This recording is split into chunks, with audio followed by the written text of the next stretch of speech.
네, 이번 시간에는 바운딩 박스라는 것에 대해서 알아보도록 하겠습니다. 바운딩 박스가 어떤 거냐면요. 우리가 예전에 인터페이스 공부할 때 리전 오브 인터레스트라는 것을 배웠잖아요. 그건 어떤 기능이었냐면은 우리가 굉장히 많은 복잡한 계산을 할 때 누크에서 이렇게 그 계산들을 계속 하려면 느려지니까 특정 구간을 이렇게 선택해가지고 그 구간만 이렇게 프리뷰할 수 있는 기능이었잖아요. 바운딩 박스는 그 기능하고 굉장히 많이 비슷하긴 한데 실제적으로 뉴크에서 이렇게 계산되는 구간 자체를 원천적으로 이렇게 줄이는 거예요. 어떤 식으로 활용을 하는지 제가 조금씩 보여드리도록 하겠습니다. 일단은 체커보드 하나 꺼낼게요. 체커보드 하나 꺼내고요. 그리고 트랜스폼 노드 붙이고 1번 눌러가지고 뷰어창에 보이도록 하겠습니다. 지금 보면은 바운딩 박스가 이렇게 설정이 돼 있어요. 이게 바운딩 박스가 이렇게 설정이 돼 있거든요. 점점점점점점점. 나중에 한번 바로 돌리자마자 보일 테니까 여기서 한번 확인해 보세요. 로테이션 돌리면은 바운딩 박스 옆에 이렇게 확장되는 게 보이시죠? 바운딩 박스가 이렇게 확장이 되거든요. 이게 바로 뉴크가 실질적으로 계산을 하는 구간이에요. 이게 바로 바운딩 박스인데 만약에 블러 같은 거 줘볼까요? 블러 B를 주고 블러 사이즈를 올리면은 여기서 바운딩 박스가 확장이 될 것 같죠? 왜 안 되냐면은 여기 크래프트 포맷이라는 옵션이 설정이 되어 있기 때문에 바운딩 박스가 확장이 안 되는 거예요. 크래프트 포맷 옵션을 풀어주면은 이 블러가 계산되는 구간 때문에 점점 더 이렇게 바운딩 박스가 커집니다. 블러를 많이 주면 줄수록. 텍스트 노드 가지고 한번 확인을 해볼게요. 텍스트 노드 하나 꺼내고요. 여기 블러 1번 눌러서 텍스트 노드랑 블러를 뷰어창에 보도록 하겠습니다. 바운딩 박스를 확인해 보시면요. 이 텍스트가 정해져 있는 이 구간만 바운딩 박스가 정확하게 이렇게 쳐져 있는 걸 볼 수 있어요. 그리고 블러를 이용해서 블러를 점점 더 활성화시키면 바운딩 박스가 점점 더 커지죠. 이게 바로 실질적으로 뉴크가 계산을 해야 하는 구간이거든요. 그러면 이거를 어떤 식으로 활용할 수 있는지 한번 알아보는 시간을 가지도록 하겠습니다. 우리가 대부분 3D에서 이렇게 프리 멀티플라이드 된 이미지를 가져오거나 아니면 다른 곳을 통해서 어떠한 다른 뭐 방법을 통해 가지고 그 여러 가지 애니메이션 된 푸티지들을 우리가 뉴크에 가져와서 합성을 하잖아요. 그럴 경우에 일반적으로 최초에는 바운딩 박스가 쳐져 있지 않으면은 굉장히 계산하는데 느려지고 그리고 여러 가지 계산적인 시간적인 손실을 가져올 수 있거든요. 어떤 경우가 그렇게 되는지 한번 확인을 해보도록 할게요.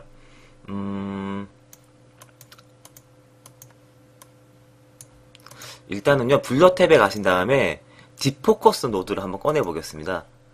디포커스 노드는 굉장히 나중에 연산을 많이 해야 되는 노드 중에 하나이기 때문에 이런 데 적합하거든요.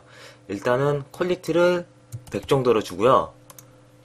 풀 프리시전 해가지고 정확성을 높이도록 하겠습니다. 그런 다음에 디포커스를 한 100 정도 줘볼게요. 그럼 계산하는데 시간이 굉장히 오래 걸리는 게 보이시죠, 지금? 왜냐면은 지금 바운딩 박스가 이 포맷 사이즈 전체에 이렇게 걸쳐져 있기 때문에 이 전체를 다 같이 계산을 해야 됩니다. 그리고 노드를 선택한 다음에 I키를 누르면 노드의 인포 창을 열 수 있거든요. 거기 보시면 디포커스 노드에 대한 여러 가지 인포들이 있는데 여기 보시면은 디포커스 1.47MB의 메모리를 사용하고 있다고 나와요. 근데 만약에 우리가 여기서 이 크랍 노드를 이용해 가지고 특정 구간을 크랍 시켜 볼게요. 크랍 하고요. 그리고 디포커스 일단 디세이블 시키고요. 그리고 크랍을 하겠습니다.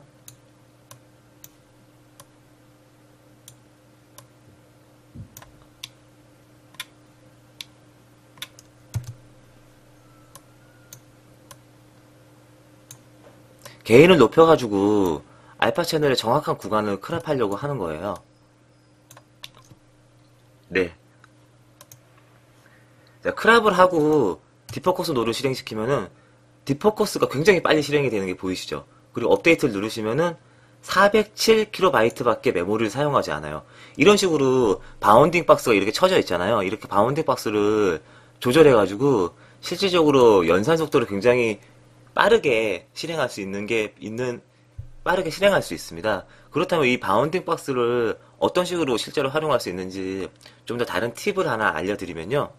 일단 크람 노드를 지우고요. 그 커브 툴이라는 툴이 있어요. 어디 있냐면 이미지 툴 탭에 있는데 바운딩 박스 디포커스 일단 디세이블 하겠습니다. 커브 툴에 그 이미지 툴 탭에 가시면은 여기 커브 툴이라는 게 있는데요. 커브 툴을 한번 선택을 해보세요. 커브 툴을 선택하시고요. 커브 툴에 가면은 여러 가지 옵션이 있거든요. 커브 툴, 오토크랍 데이터, 뭐 인텐시티 데이터, 맥스 루마 데이터, 파이썬 노드 이렇게 있는데 이거 나중에 가면은 조금씩 한 번씩 해볼 기회가 있을 겁니다. 지금은 일단 커브 툴 타입을 오토크랍으로 놔두죠. 맥스 루마 데이터 같은 경우에는 여기에서 가장 밝은 구간을 트래킹하는 그런 옵션이거든요. 일단 지금은 그게 필요 없고 오토크랍 데이터로 놔둔 다음에 채널 쪽에서 알파 채널만 선택을 하도록 하겠습니다. 그럼 알파 채널을 통해가지고 알파 채널 된 것들만 얘가 오토크랍을 하거든요. 그 구간을 오토크랍을 정확하게 얘가 계산을 합니다. 이렇게 선택하고요. 그 다음에 고를 눌러보겠습니다. 고 누르고 1프레임부터 50프레임까지만 할게요. 그리고 OK를 누르면은 이렇게 프로그레스 바가 진행이 되고요.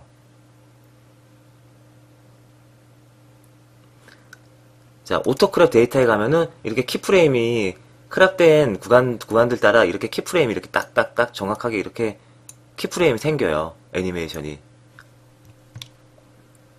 보이시죠? 이렇게 정확하게 이렇게 생깁니다.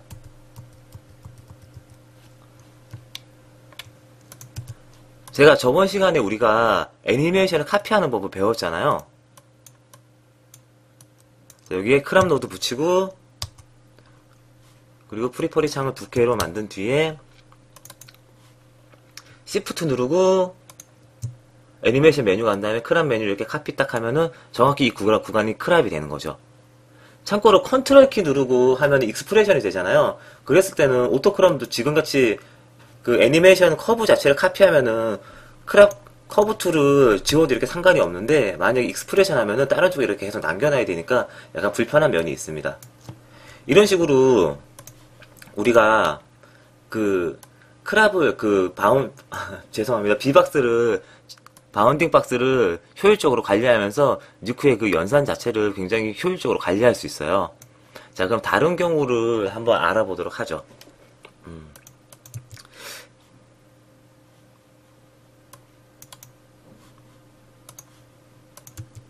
자, 지금 같은 경우에는요, 해상도가 1126 곱하기 634의 해상도예요. 이런 해상도를 우리가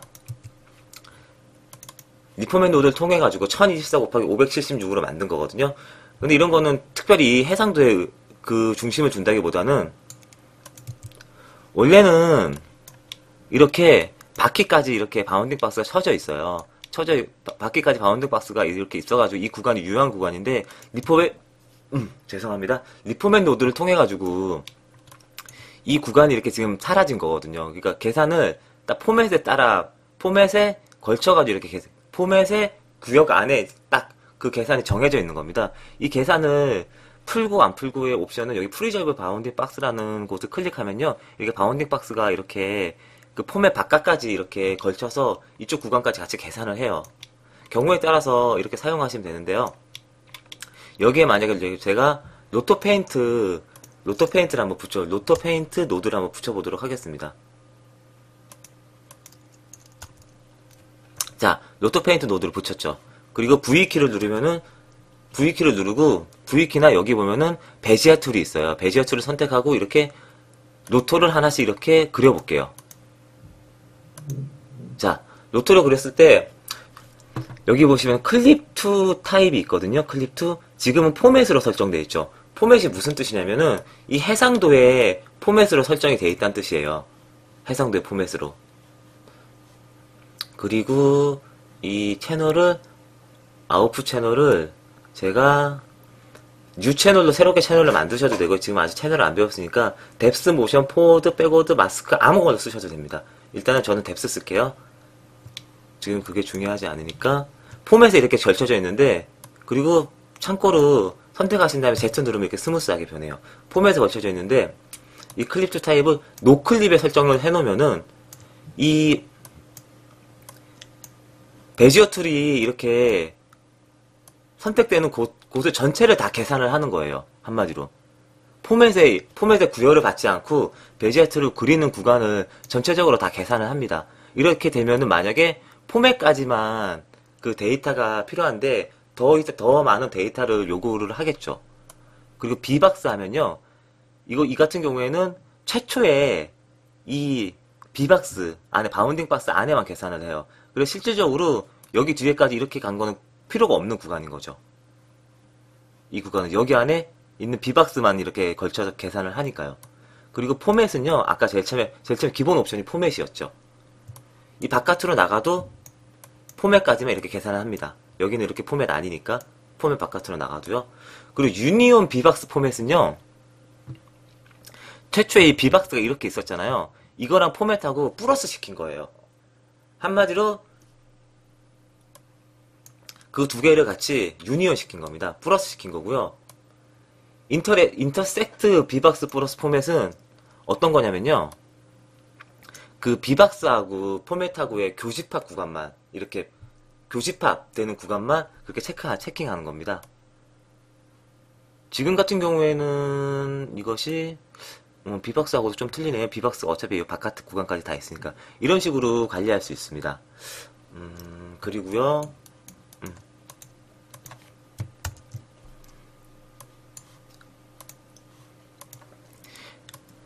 우리가 3G에서 여러가지 채널 데이터들을 뽑아가지고 그 각각의 파일들을 만들잖아요. 근데 그 대부분의 채널 데이터 파일들은 애니메이션의 각각의 채널들이니까 전부 다 그 같은 그 유효 공간을 가지는 경우가 굉장히 많이 있잖아요. 그럴 경우에는 어떻게 사용할 수 있는지 제가 알려드릴게요. 첫 번째 파일 같은 경우에는 유효 구간이 정확하게 이렇게 비박스가 이렇게 들어가 있어요. 그래가지고 얘 같은 경우에는 아까 전처럼 딥포커스라든가 여러 가지 연산을 할 때 굉장히 빠르게 연산할 수 있을 텐데, 두 번째 파일 같은 경우에는 똑같은 해상도예요. 똑같은 해상도에도 불구하고 비박스가 전체 포맷 해상도로 비박스가 설정되어 있거든요. 이럴 경우에는 이 파일에 있는 비박스를 이쪽으로 바로 카피하는 기능이 있습니다. 그 카피하는 기능이 어디 있냐면요. 그 머지 툴 탭에 가시면은 네 번째 카피 비박스가 있어요. 뉴크는 대부분 노드들이 A에서 B로 이렇게 넘어가는 방식이거든요. 그래서 선택하고 카피 비박스하고 하면은 A의 카피 비박스가 이렇게 B로 넘어오는 겁니다. 이렇게 하면 B도 이렇게 카피 비박스 쳐요. 이렇게 정확하게 바운딩 박스가 정확하게 이렇게 들어간 걸 보실 수 있으세요. 이렇게 해가지고 애니메이션이 되는 거죠. 애니메이션 되면서 정확하게 이렇게 되죠.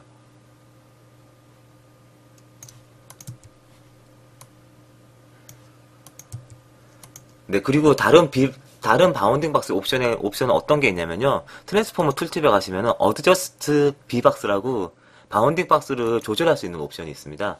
여기 보면은 지금은 플러스 25 픽셀만큼 바운딩 박스에 여유를 둔다는 거거든요. 이거를 여유 구간을 이렇게 조절할 수 있어요. 참고로 더 줄이면요. 이렇게 줄이는 구간에 이렇게 계속 반복되는 스트링 라인이 나옵니다. 라인이 나오는 게 보이시죠? 이 라인 같은 경우에는 블랙 아웃사이드 박스로 조절하실 수 있어요. 블랙 아웃사이드로 이렇게 조절하시면 처리할 수 있습니다. 결국에는 이게 크랍이 되는 원리죠. 크랍이 이렇게 바운딩 박스의 그 해상도대로.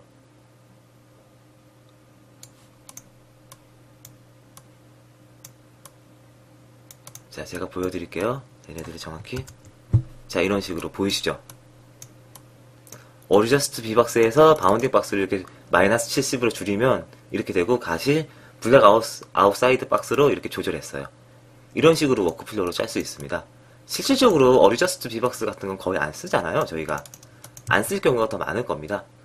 자, 그리고 다른 경우 하나 체크해 보도록 하죠. 렉탱글 노드를 하나 꺼낼게요. 렉탱글 노드를 꺼내가지고, 그리고 이런 렉탱글 노드가 있는데 트랜스폼 노드를 하나 붙일게요. 트랜스폼 노드를 하나 붙이고, 체커보드가 있으니까 체커보드의 사이즈가 네, 체커보드가 있고, 네, 머지 툴로 합성을 하겠습니다. 오버노드로 합성을 하고요. 자, 지금 같은 경우에는 일반적인 환경에 이게 640에 480에 바운딩 박스 이렇게 바운딩 박스 설정되어 있는데요. 트랜스폼 노드를 이용해가지고 렉탱글을 이렇게 옮기면은 계산 구간이 이렇게 많이 늘어나요. 근데 사실 이쪽에 있는 계산 구간은 우리가 최초에 필요가 없는 구간이잖아요. 물론 경우에 따라 필요가 있을 수도 있겠지만 대부분 필요가 없는 구간인데 여기까지 이렇게 뉴크가 계산을 하다 보면 오히려 필요 없는 계산 구간이 되게 많이 늘어나거든요.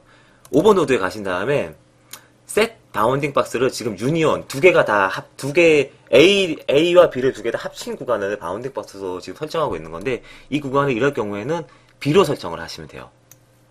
그러면은 바운딩 박스가 정확히 B 체커보드에 있는 바운딩 박스 이렇게 설정이 돼가지고 필요 없는 구간을 계산을 안 합니다. 이럴 경우에는 이런 식으로 여러 가지 합성을 할 때 사용하셔도 되고요. 블랙 아웃사이드 노드에 대해서도 잠깐 우리가 한번 볼까요? 체커보드 있는 거 한 번 더 활용을 할게요. 체커보드 같은 경우에는요, 체커보드는 일단 그대로 있으니까, 그 트랜스폼 노드를 보면요, 트랜스폼 노드 T를 붙여서 보면은, 우리가 스케일을 줄일 때,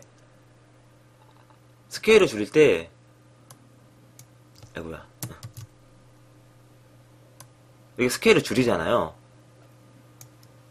그리고 스케일을 늘리고, 스케일을 줄이고, 그럼 바운딩 박스 이렇게 줄어들죠. 이게 보이시죠?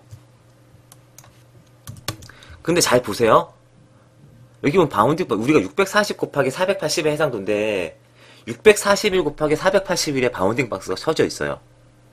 이거 왜 그러냐면요. 1픽셀 구간에 동안 블랙 아웃사이드 노드가 붙어 있는 거예요. 만약에 블랙 아웃사이드 노드가 붙어 있지 않다면 정확히 바운딩 박스가 640, 480에 해당도로 쳐져 있는데 이게 어떻게 사이즈를 줄이면 아까 전처럼 이렇게 스트링 라인이 이렇게 붙는 걸 보실 수 있습니다. 스트링 라인이 이렇게 붙죠. 이게 어떤 식으로 우리가 이것들이 영향을 받는지 한번 제가 보여드릴게요. 만약에 우리가 여기에서 블러 노드를 붙여가지고 블러를 주면은 블러를 막 100만큼 블러를 준다고 할게요. 그러면은 이 외곽 라인이 정확하게 이게 블러가 이렇게 들어가잖아요. 근데 만약에 트랜스폼 노드를 선택해서 블랙 아웃사이드를 이렇게 체크하면은 이 외곽 구간에 이렇게 검은색까지 같이 블러가 이렇게 들어가요. 그래가지고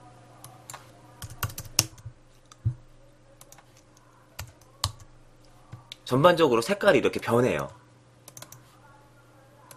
확인 가능하시죠? 이게 또 뉴크의 또 특징 중에 하나입니다. 블랙 아웃사이드 노드가. 그리고 블랙 아웃사이드 옵션이. 그래가지고 이거를 전체 말이 계속 버벅이는데 전반적으로 확인을 잘 하시면서 작업을 하시는 게 좋아요. 바운딩 박스를 잘 활용하시면은 굉장히 좋은, 굉장히 빠른 연산을 하실 수 있을 겁니다. 이번 시간에는 여기까지 할게요.